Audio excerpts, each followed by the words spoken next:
Bismillah walhamdulillah wassalatu wassalamu ala rasulillah wa ala alihi wa ashabihi wa mawalah. Asyhadu an la ilaha illallah wahdahu la syarikalah wa asyhadu anna Muhammadan abduhu wa rasuluh. Allahumma salli wa sallim wa barik ala nabiyyina Muhammadin wa ala alihi wa ashabihi wa ansarihi wa junudihi wa man salaka tariqah wa man ihtada bihadih ila yaumil qiyamah. Amma ba'd, fa ibadallah usikum wa nafsi wa taqallah wa ta'atihi faqad fazal muttaqun. Jemaah subuh rahimakumullah. Alhamdulillah di pagi hari ini kita masih bisa bersama-sama berkumpul sejenak setelah kita menunaikan ibadah salat subuh. Sejenak kita at-ta'amul ma'al Qur'an, berinteraksi dengan Al-Qur'anul Karim, kalam Allah, dalam rangka untuk memahami makna dan isinya. Semoga kita makin yakin dengan Al-Quran, kita makin bersahabat dengan Al-Quran, kita makin cinta dengan Al-Quran, kita makin siap untuk berjuang bersama Al-Quran. Dan semoga kelak kita di akhirat mendapatkan syafaatul Quran. Amin ya rabbal alamin. Baik, di pagi hari ini kita akan masuk surah Al-Baqarah ayat 234. Masih seputar fikih nikah dan talak. A'udzu billahi minasy syaithanir rajim. وَالَّذِينَ يُتَوَفَّوْنَ مِنكُمْ وَيَذَرُونَ أَزْوَاجًا يَتَرَبَّصْنَ بِأَنفُسِهِنَّ أَرْبَعَةَ أَشْهُرٍ وَعَشْرًا فَإِذَا بَلَغْنَ أَجَلَهُنَّ فَلَا جُنَاحَ عَلَيْكُمْ فِيمَا فَعَلْنَ فِي أَنفُسِهِنَّ بِالْمَعْرُوفِ Wallahu bima ta'maluna khabir.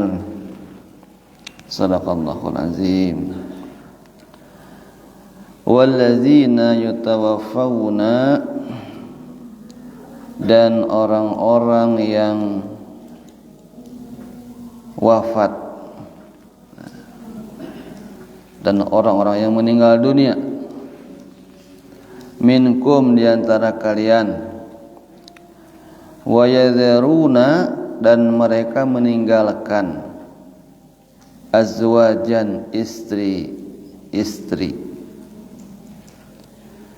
yatarabbasna, hendaklah istri-istri itu menunggu, bi anfusihinna, terhadap diri mereka, menunggu di saat suaminya meninggal, menunggu untuk jangan menikah dulu. Arba'ata ashhuri wa ashra, selama 4 bulan 10 hari. Ini iddah ya. Ini iddah, maksudnya iddah perempuan yang ditinggal wafat oleh suaminya adalah berapa lama? 4 bulan 10 hari. Kalau iddah perempuan yang masih haid, 3 kali haid atau 3 kali suci. Kemudian kalau ini iddah bagi perempuan yang ditinggal suami, itu selama arba'ata ashhuri wa ashra, 4 bulan 10 hari. Faiza balagna, dan apabila mereka telah sampai ajalahunna, sampai akhir masa iddahnya, berarti telah habis waktu iddahnya. Fala junaha alaikum, maka tidak ada dosa atas kalian. Maksudnya wahai para wali, nah gitu. Fima fa'alna fi anfusihinna, pada apa yang mereka perbuat pada diri mereka. Mungkin lewat masa iddah dapat jodoh, jangan dihalang-halang.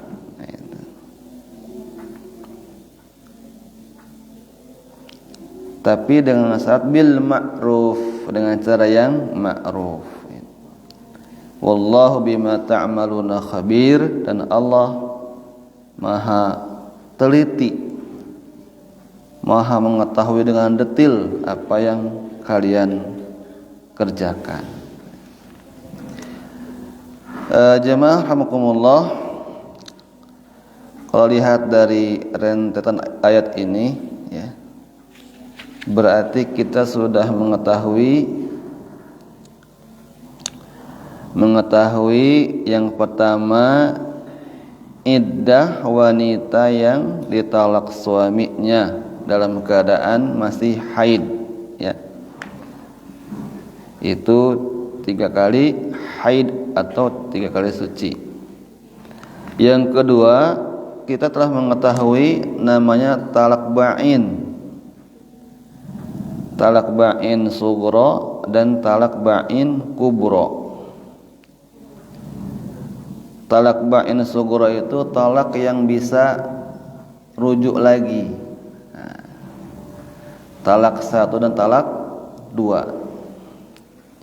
Kalau ba'in kubro, talak yang tak bisa rujuk lagi, kecuali si istri yang ditalak itu menikah dengan laki-laki lain, kemudian cerai lagi dengan laki-laki itu, baru boleh menikah dengan suami yang pertama. Berikutnya, kita juga telah mengetahui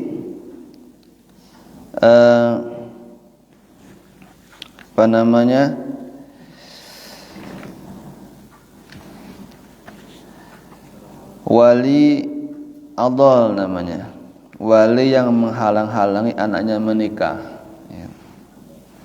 Tak boleh seorang wali menghalang-halangi anaknya menikah bila anaknya yang menikah itu sudah dapat jodoh yang baik. Idza taradau bainahum bil ma'ruf, bisa jadi nikah dengan suami yang menceraikannya atau menikah dengan laki-laki lain. Jangan dihalang-halang kecuali ada alasan syar'i. Jadi kalau menghalang-halang tanpa alasan syar'i itu diantaranya adalah namanya wali adol. Jadi walinya bisa beralih ke wali yang lain. Ayahnya enggak mau menikahkan karena benci sama laki-laki itu. Mungkin karena fisiknya pendek, kecil, hitam. Pendek, kecil, hitam. Olohok wae.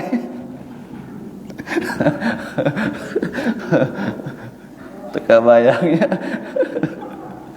Jadi fisik yang dilihat, padahal dia tuh emang gitu, fisiknya nggak boleh kita merendahkan fisik manusia. Tapi soleh itu, padahal soleh berduit lagi. Apa karena alasannya itu tidak normal itu. Sementara kalau nggak ditikahkan, bahaya kalau muncul perzinahan. Nah, itu. Maka bisa lompat ke wali level berikutnya, atau kalau nggak ada langsung ke wali hakim. Berikutnya mengenai masalah menyusui, 2 tahun ya sempurna. ibu wajib menyusui anaknya. Kalau dia nggak bisa nyuruh orang lain.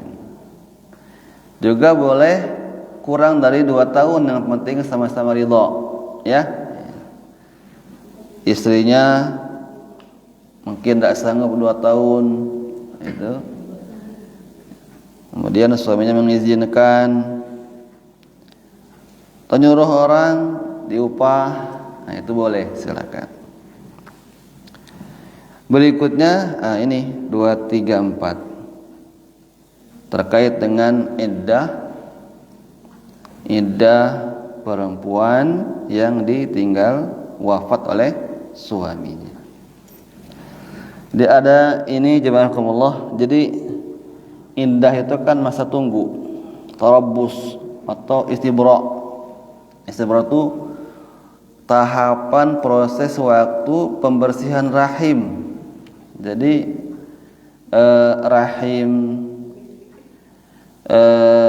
istri itu dia secara alamiah sunnatullah, ya, itu ada gen yang menempel di rahim si istri, gen dari suaminya. Nah, di saat masa iddah itu proses pembersihan. Kalau perempuan yang masih haid itu bersihnya 3 kali haid suci, haid suci, haid suci. Bersih sehingga tidak lagi unsur gen dari suami yang pertama. Takutnya kalau dalam masa iddah itu dia menikah lagi, kemudian punya anak, nanti takutnya DNA-nya, gennya masih suami yang pertama. Maka oleh Allah Subhanahu wa taala dibersihkan dengan iddah. Kemudian kalau yang ditinggal wafat suaminya itu lebih lama karena ada proses berkabung. Jadi dengan berkabung itu enggak cukup dengan 3 bulan bersih. Bersihnya 4 bulan 10 hari. Jadi kejiwaannya itu masih nyangkut dengan hati suaminya sehingga membuat proses bersihnya lambat. Rupanya ada seorang profesor ahli kandungan, kalau nggak salah itu orang Kanada, bisa searching lah di internet, masuk Islam gara-gara meneliti iddah. Jadi dia meneliti iddah, kenapa dalam Islam ketika berpisah dengan suami jangan dulu menikah, tunggu 3 bulan. Kalau yang nggak haid lagi kan, kalau yang masih haid 3 kali haid, 3 kali suci. Kalau yang meninggal dunia 14 hari. Oh, rupanya tadi proses pembersihan rahim, sehingga ketika menikah dengan laki-laki berikutnya, rahim itu berasal dari unsur suami yang pertama. Kemudian dia coba sama istrinya, dicek rahim istri. Rupanya ada 3 gen dalam rahim istri. Rupanya selain dengan dia, istrinya bermain dengan laki-laki lain. Langsung diceraikan, dia masuk Islam. Jadi jemaah Allah, Islam ini agama Allah, aturan dari Allah yang menciptakan manusia, yang ngatur segala-galanya, yang tahulah yang sebenarnya pada manusia. Nah, maka untuk menjaga, jadi agama ini jemaah rahimakumullah punya 5 tujuan dasar. Kalau dalam ilmu ushul fiqh itu ad-daruriyatul khamsah, 5 perkara yang bersifat fundamental dasar. Tujuan agama ini Allah beri kepada manusia. Yang pertama, hifdzu nafas, untuk menjaga, memelihara jiwa manusia. Maka Islam mengharamkan yang namanya melukai, menyakiti, bahkan membunuh. Di Islam ada hukum pidana namanya jinayah. Jadi as-sinnu bis-sinni, ada hukum kisos, patah gigi, patahkan gigi lagi. Wal juruha kisos, luka juga ada kisosnya. Kalau hidungnya dipukul sampai miring ke kiri, pukul lagi.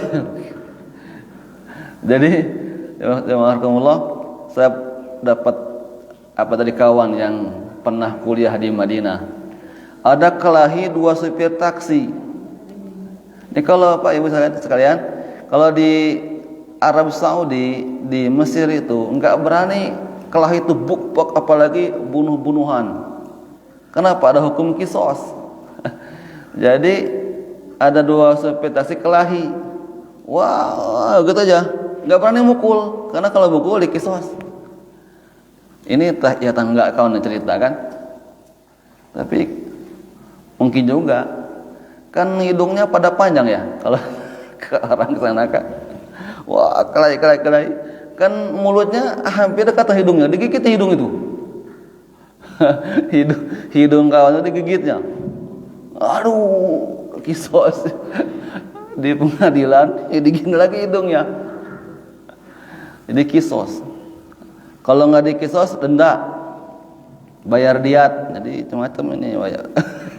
Saya denda nih, bayar diat. Harus bayar diat itu bukan, bayar denda. Kalau bunuh lagi. Kalau dia keluarnya bayar diat. Itu menjaga jiwa manusia. Menghina orang nggak boleh karena melukai hati manusia. Yang kedua, hifdzul mal, menjaga harta manusia. Haram kita mencuri, merampok, merampas dan segala macamnya yang berhubungan dengan hak kepemilikan manusia enggak boleh diambil sembarangan. Kalau mencuri, potong tangan. Kalau merampok gimana?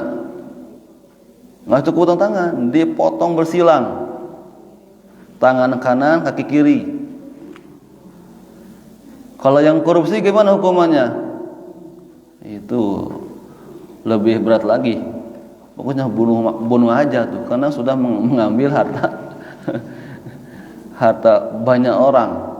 Satu orang aja dirampok, segitu hukumannya, apalagi banyak orang yang diambilnya. Wallahu alam. Itu bagian hakim yang menentukan. Kemudian menipu haram. Yang ketiga, hifdzul akal. Agama ini untuk menjaga akal manusia. Maka diharamkan minuman keras. Disuruh kita membaca, belajar supaya akal cerdas dan sehat. Maka orang yang enggak mau belajar itu sama dengan membunuh akalnya. Makanya ada kalimat dari Imam Syafi'i, barang siapa yang tak mau capek belajar, dia akan menikmati sedihnya kebodohan. Capek bodoh itu.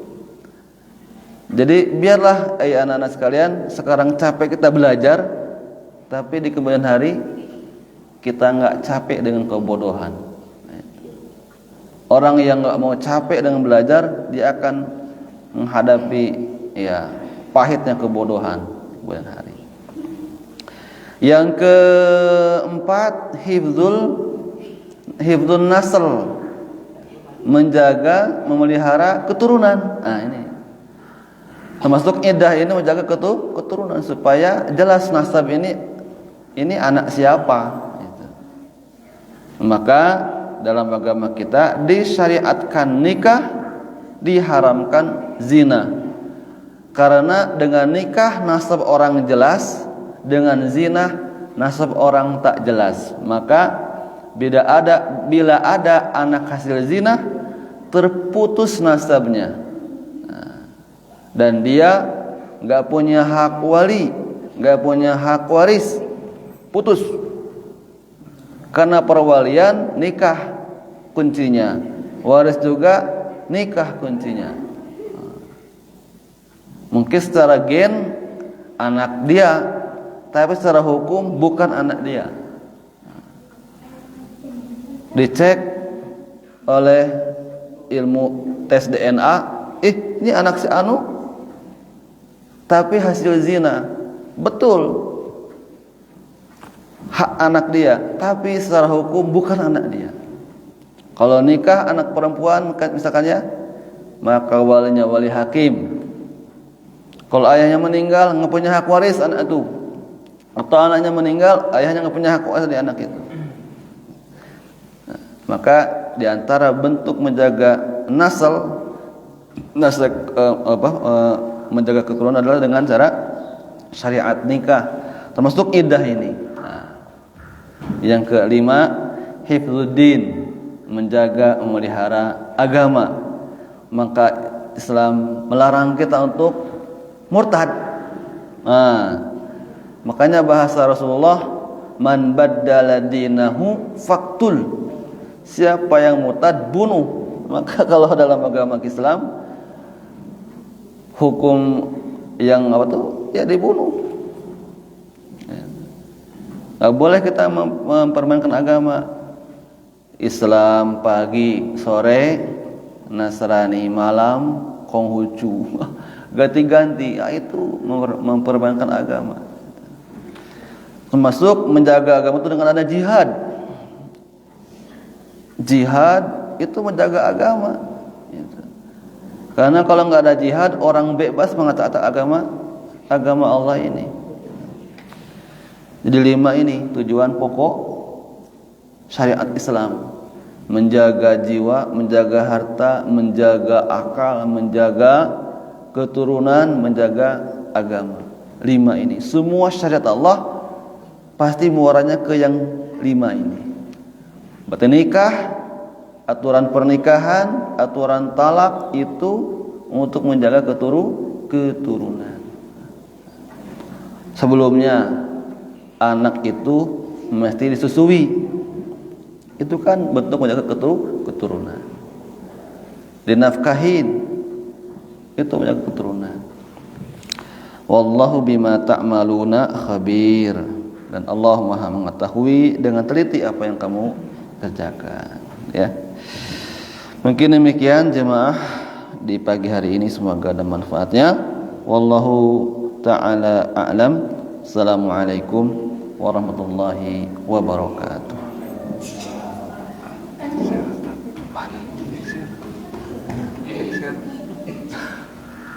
Silakan selesaikan. Tunggu.